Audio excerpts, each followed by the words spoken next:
Hi, Danny Boyle here, founder of Songwriters International.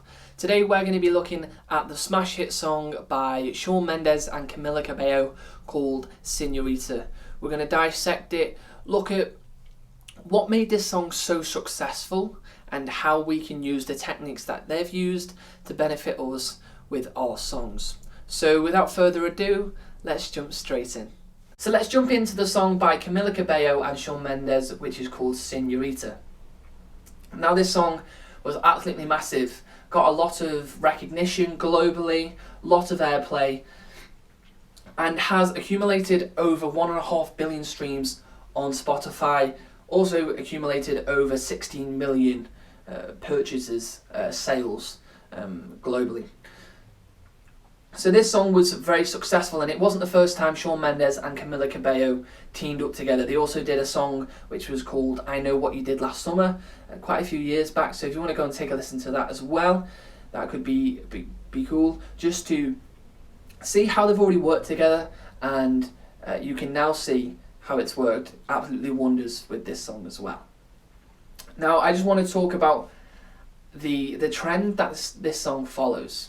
So if you take a look back to Justin Bieber's Despacito by Louis Fonsi and Justin Bieber. That track has surpassed well over a billion streams, shall I say.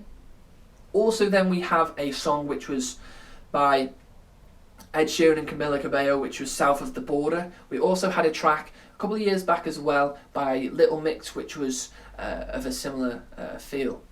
So what do they all have in common, Señorita included as well? They have a Latin and Spanish influence. Production, story, lyrics, melody. They all follow a similar feel. So have a look at current trends, see what they're doing, and see how it could benefit you and how you could do something somewhat similar to what is popular out there at the moment. Now, it has 8 songwriters on this song. Now, if you're not collaborating already, this is living proof that you have to collaborate with other musicians. I'm talking from my experience too. Collaboration is fun, interactive. You also get stronger songs out of it. Now you may not enjoy every writing session you go into. You may not get along with every person you write with. But when you do find people that you work well with, then work with them again. Do it again, and write loads of songs, and you're going to get, like I say, stronger songs at the end of it. And it's also a fun creative space to be in. So if you're not collaborating, please do it, because it's going to be one of the things that single-handedly propels you forward with your career. Now in terms of timing of this song, it's 3 minutes 10 seconds. And what I always say, if your song is 3 minutes 45 seconds to 4 minutes or any longer, your song is somewhat too long, because you've probably got a long instrumental in there, or too long of a verse, or too long of a chorus, maybe a post-chorus, maybe too long of a verse 2, or a bridge, or whatever it may be. Have a look at where you can, I call, trim the fat. Trim the unnecessary stuff that doesn't need to be in the song. Can you get that song down to 3 minutes 30, 3 minutes, and just cram it with hook after hook, loads of times? Because that's going to benefit you massively. So if you can just shorten the song down to what is popular at the moment, which is, like I say, 3 minutes to 3 minutes 30 is the golden nugget, shall we say. Now in terms of this song in the chord progression, it's very simplistic. We've got 5 chords, and the main chords throughout are A minor, we have a C, we have an F, we have a G, and then we also throw an E minor in there a little bit later on. So 5 chords in the process of this song. So don't overcomplicate the chord progression. Keep it simplistic. I always say you want to be focusing more on lyrics, more on melody, and the production later on. The chord progressions are just that added flavour, that bit of something musically to get you going. So you could quite literally have one chord throughout the song, but with a great melody, great lyrics, great story, the song would stand pretty strong on its own. So don't worry too much on the chord progressions, as this song is living proof of that. Now in terms of its structure, how this song works, we have a chorus at the beginning. We then go on to a double verse, or just one whole verse, however you want to call it. We then go on to a double chorus. So chorus and then chorus again. Go into a verse again, then we go into a pre-chorus area, and it also just catches the listener a bit off guard, because this song, as we'll touch upon shortly, melodically doesn't do a lot of things. So to keep it interesting, they add that section there, that extra pre-chorus. Then it goes back into a chorus, another chorus, and then an outro.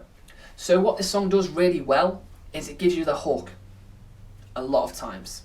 It gives you 5 choruses, okay? And also the instrumental, as I'll touch upon in a minute, is almost like an additional chorus because of the way the melody works. But 5 choruses in a song, absolutely great. That's why this song, one of the reasons it's so popular, so successful. The chorus needs to be the strongest part of your song.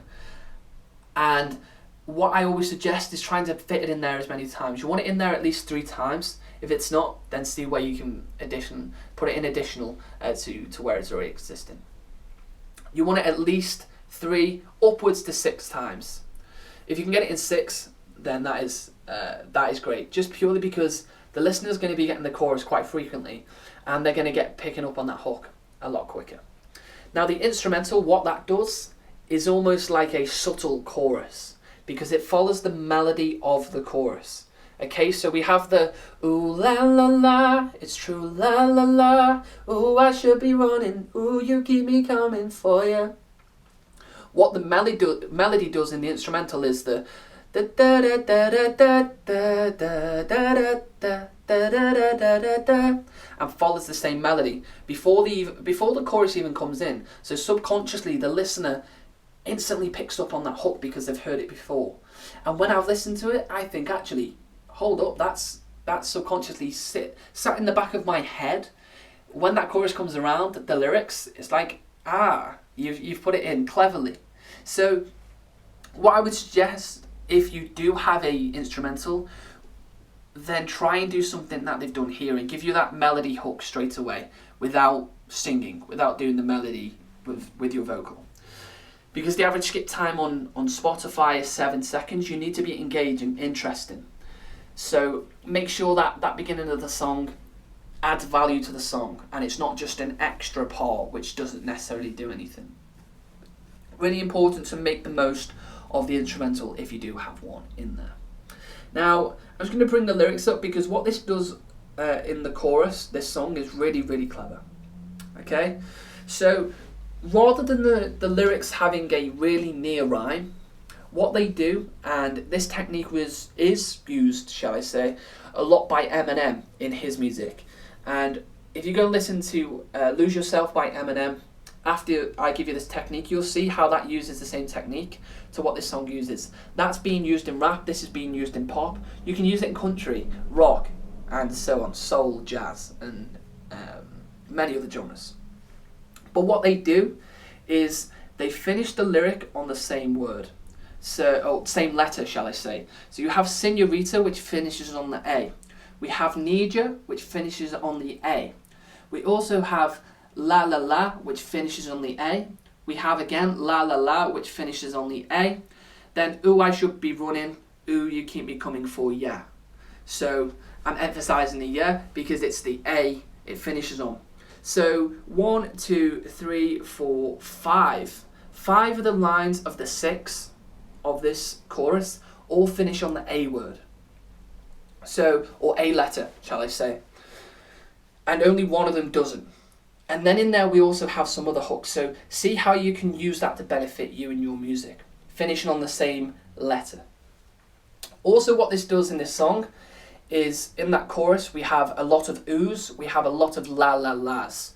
Then in the verse also repeats the same hook again of la la la and the oohs. So if you can have it as a consistent running theme throughout your song where the listener again subconsciously thinks they've heard it before because they have, then when it comes to the chorus they're going to get it again. So if you can finish maybe on the same letter, which is the A, and see where you can put a la la la or an ooh throughout the song, so it's a consistent running theme throughout the song, it's going to benefit you massively. Now I'm going to head over and also talk about the lyrics throughout the song and also the melody of how it works. So we've touched upon quite a few things there that will definitely benefit you if you're looking to write better songs, and we're not even halfway through. So we've touched upon quite a few things there, and take it away and put it into your music. Now in terms of melody, this song is really simplistic. It follows mainly a static melody. Very, very static throughout. Static is basically just almost, if you were to say on a piece of graph paper, it would just be a straight line. That's all it would be. Really, really easy to follow. Very popular for a lot of verses. And also has become very popular in choruses now as well. But what this does in the chorus, it does pop out into a conjunct melody ever so slightly. So at the very beginning of the word, or the letters, we have I love it, and the it word rises. I love it when you call me Señorita. I love it. So that it word rises, and I use my finger as a physical representation of the melody rising. So that just subtly hooks you onto the song by I love it, by doing that. If it was just I love it when you call me sin, it wouldn't necessarily have the same effect. And another example is, if it wasn't the it word, it could be the love. I love it, I love it. So the love word is being risen in terms of its melody, and it's hitting that conjunct melody. So see how it can benefit you with your music. Now, focusing on the lyrical side of things, we have some really, really great detailed lyrics, and I'm just going to read out some so it can benefit you. We have land in Miami, the air was hot from summer rain, sweat dripping off me, sapphire moonlight, we danced for hours in the sand, tequila sunrise, and quite a few others. So what it first of all does is some great imagery in the lyrics. Because when you think of the air was hot from summer rain, sweat dripping off me, you imagine someone being hot, it being humid, the rain was dropping, but they're still being hot, rather than it just saying something simplistic. It was raining, I felt hot. Okay, great, but it doesn't add imagery to it. So if you said, I'm running down the road, how could you add some imagery to it? Because that's what they've done here.